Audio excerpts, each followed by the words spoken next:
ऐसा कोई data available नहीं है जो ये आइडेंटिफाई कर सके कि जो बैकवर्ड क्लास की जो जातियाँ जो जिनको क्रीमी लेयर की वजह से जिनका एक्सक्लूजन हो गया, तो उनको क्या जनरल कैटेगरी में या अनरिजर्व कैटेगरी प्रॉपर वर्ड है उसके लिए, क्या उसमें नौकरियां मिल रही हैं?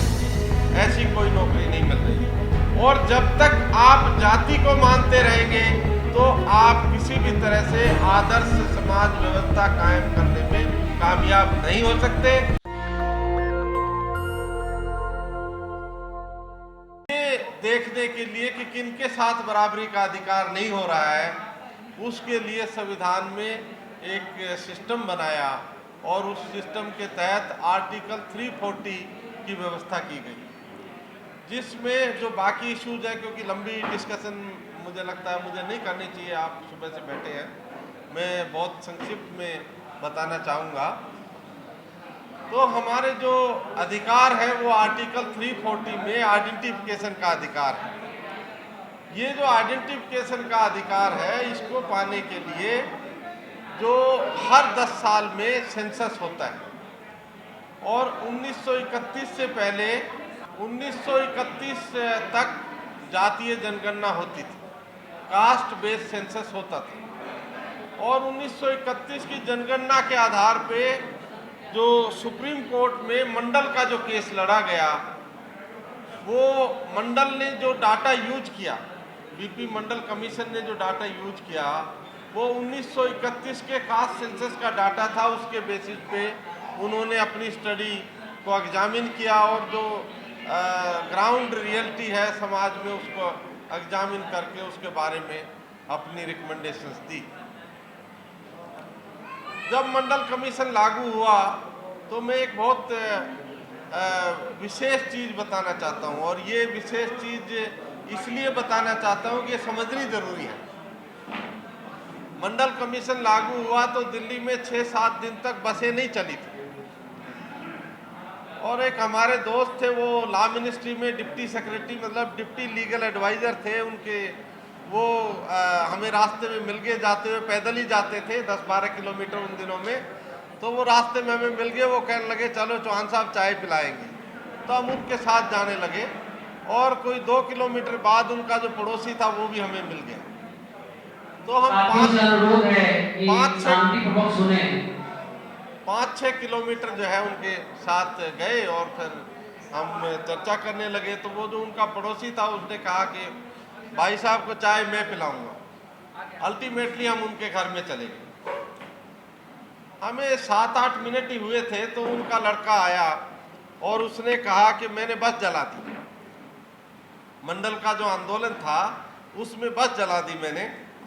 तो उसने कहा, वो भी डिप्टी सेक्रेटरी थे हमारे जो साथी थे, तो वो ओबीसी में उनकी कास्ट नोटिफाइड थी। मैं कास्ट का भी नाम नहीं बताऊंगा, आदमी का भी नाम नहीं बताऊंगा, क्योंकि मेरा कोई संदर्भ वैसा नहीं है, लेकिन मैं केवल एक चीज़ प्रूव करने के लिए मैं बताना चाहता हूँ। जैसे रतन लाल जी ने विचार रखा था, मुझे लगा है कि भाई उन्होंने बहुत अच्छा एक विचार दिया।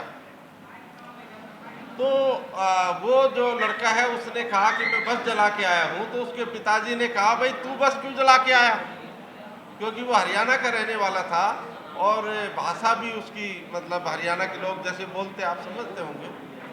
तो उसने कहा ये चूड़े चमारों की रिजर्वेशन लागू होगी ना, इसलिए जला के आया।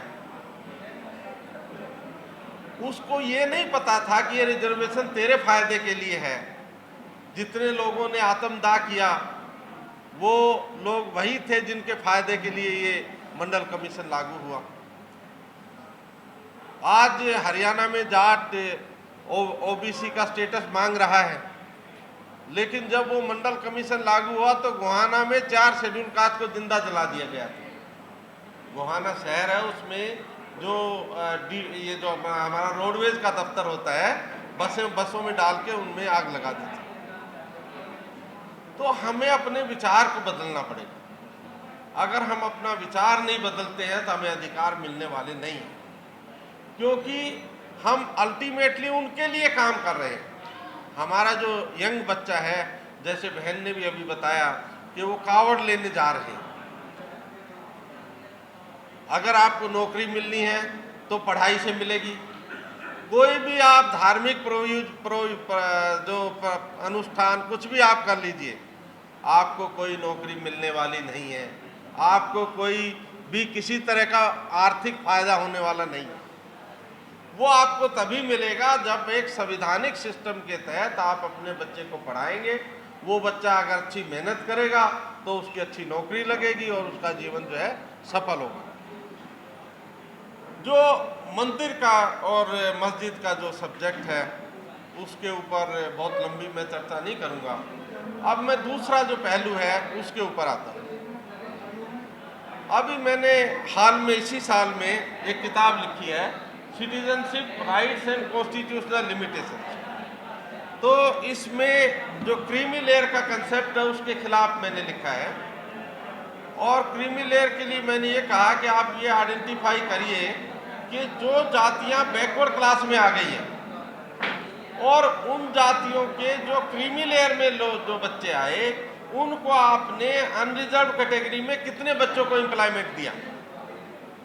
क्योंकि ऐसा कोई डाटा अवेलेबल नहीं है जो ये आइडेंटिफाई कर सके कि जो बैकवर्ड क्लास की जो जातियां जो जिनको क्रीमी लेयर की वजह से जिनका एक्सक्लूजन हो गया, तो उनको क्या जनरल कैटेगरी में या अनरिजर्व कैटेगरी प्रॉपर वर्ड है उसके लिए, क्या उसमें नौकरियां मिल रही हैं? ऐसी कोई नौकरी नहीं मिल रही है। दूसरा मैंने इसमें यह भी लिखा है कि जो बैकवर्ड क्लास है उसके लिए रिजर्वेशन प्रमोशन होना चाहिए। केवल शेड्यूल कास्ट शेड्यूल ट्राइब के लिए रिजर्वेशन प्रमोशन नहीं होना चाहिए, बैकवर्ड क्लास के लिए भी रिजर्वेशन प्रमोशन होना चाहिए। क्योंकि जो हायर पोजीशंस है पॉलिसी वहां पे बनती है। अगर आप क्लर्क भर्ती भी हो जाएंगे तो आपके हाथ में कुछ भी नहीं है।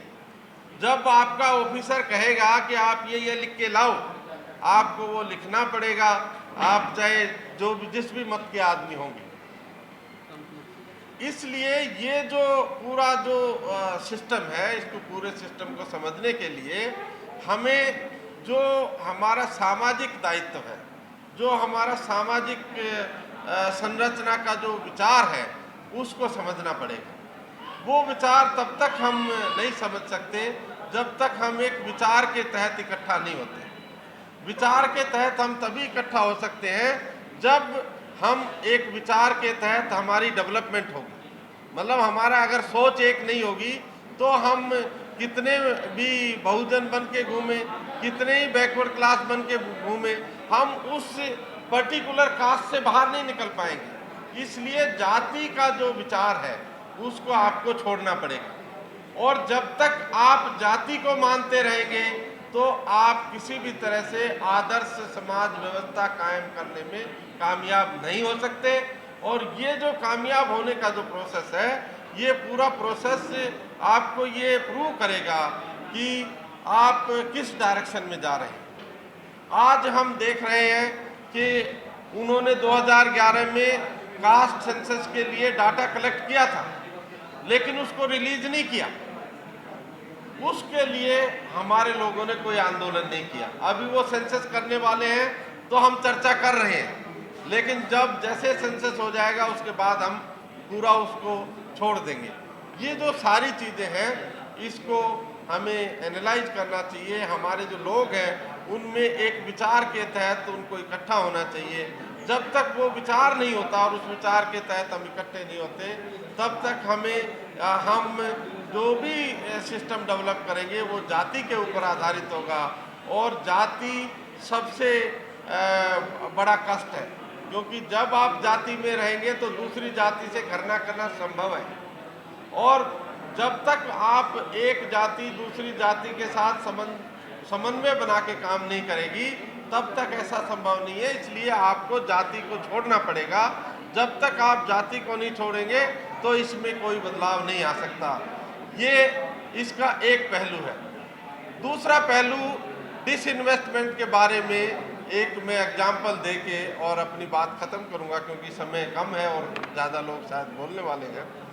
तो अभी भारत पेट्रोलियम कॉरपोरेशन को डिसइन्वेस्ट सरकार कर रही है। 2020 में हमने सुप्रीम कोर्ट में उसको चैलेंज किया। तो उस समय हमने डाटा कलेक्ट किया तो जो उसमें टैक्सेस से और जो प्रॉफिट से जो इनकम हो रही थी भारत पेट्रोलियम को सालाना 1,06,000 करोड़ रुपया उससे केवल टैक्स और इन प्रॉफिट के जरिए सरकार को मिल रहा था। तो ऐसे संस्थान को जो वो बेच रहे हैं, जिसके बाद जो डाटा हमारे क्लाइंट्स ने हमें उपलब्ध कराया उसके हिसाब से जो रिलायंस है वो केवल 47,000 करोड़ रुपया ही टैक्स दे रहा है। ये एक अकेला कारपोरेशन उससे दुगना टैक्स दे रहा है, लेकिन फिर भी वो डिसइन्वेस्ट कर रहे हैं।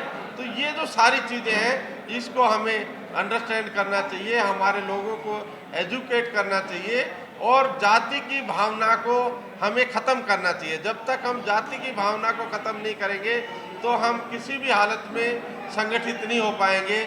और ये जो संगठन हमारा होगा ये ट्रांजिटरी होगा, मतलब 1 दिन के लिए बन जाएगा, 2 दिन के लिए बन जाएगा, 5 दिन के लिए बन जाएगा।